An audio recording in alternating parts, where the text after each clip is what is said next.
O IGPM de março teve uma alta de 0,21%, menor do que a de fevereiro, que tinha sido 0,29%, e menor também do que a de março do ano passado, que tinha sido 0,43%. Então, é uma desaceleração em todos os sentidos, tanto ao longo desse primeiro trimestre, são 3 taxas consecutivas em sentido decrescente, e também nos 12 meses, já que a taxa desse ano, de março, é menor do que a taxa de março do ano passado. Eu acho que a gente pode pensar em desaceleração do IGPM para os próximos meses, mais no sentido dos 12 meses do que do mês a mês.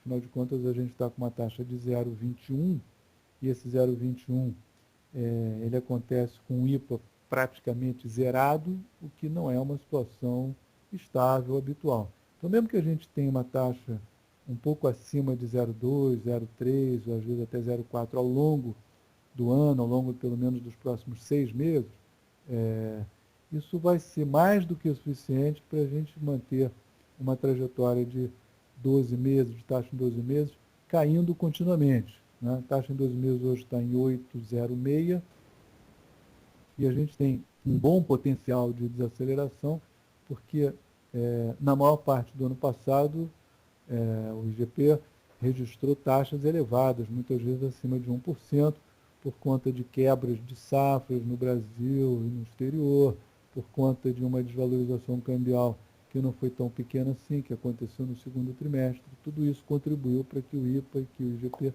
tivessem taxas elevadas em boa parte do ano de 2012. Nada disso está acontecendo em 2013. Então, tudo leva a crer que nós teremos nos próximos meses uma contínua desaceleração do IGP, muito por conta da desaceleração no IPA. Hoje, no mês de março especificamente, o IPA está praticamente zerado, a taxa foi 0,01%, e a gente teve fortes quedas de produtos agrícolas, né? Embora a soja, que é o principal produto agrícola, já não esteja caindo mais tanto assim, mas a gente tem vários produtos que, pelo contrário, estão começando a cair agora. O trigo, depois de vários meses de forte elevação, teve um primeiro resultado negativo. O milho começou a cair no mês passado, aprofundou a queda esse mês. Vários produtos animais, as carnes, os suínos tiveram uma variação negativa forte. A mandioca, responsável pela farinha de mandioca, um produto que subiu muito no consumo, registrou uma primeira queda no ano. Enfim, o IPA tem muitos produtos agrícolas em queda e também um grande número de produtos industriais com variação negativa. Produtos químicos, celulose, produtos siderúrgicos, produtos de metais de uma maneira geral.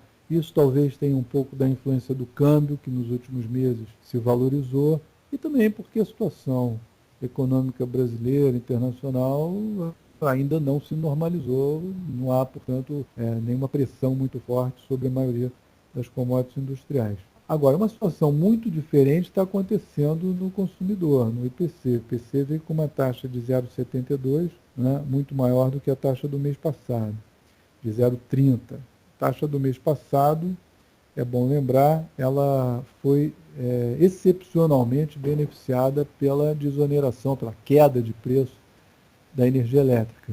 Né? A energia elétrica, os contratos foram refeitos de fornecimento, e isso possibilitou uma queda de cerca de 18% no preço da energia elétrica paga pelo consumidor. Esse efeito ficou todo no mês passado. Então, o IPC do mês passado ele foi meio que comprimido, né, por essa recontratação da energia elétrica. Mas isso já passou. Então, a energia elétrica volta a uma situação de estabilidade quase, e por isso o IPC se descomprime e volta para a sua situação mais normal nos últimos tempos, que é acima de meio e, nesse caso, 0,72. Nós tivemos uma discretíssima desaceleração da alimentação, e esse movimento tão lento de desaceleração da alimentação tem causado uma certa inquietação, né? Porque esperava-se que a alimentação já estivesse contribuindo para uma queda mais forte. Eu acho que isso ainda vai acontecer. Vários produtos que vêm da agricultura, que têm a sua matéria-prima agropecuária, que começa a cair agora, né? Isso ainda vai aparecer no IPC.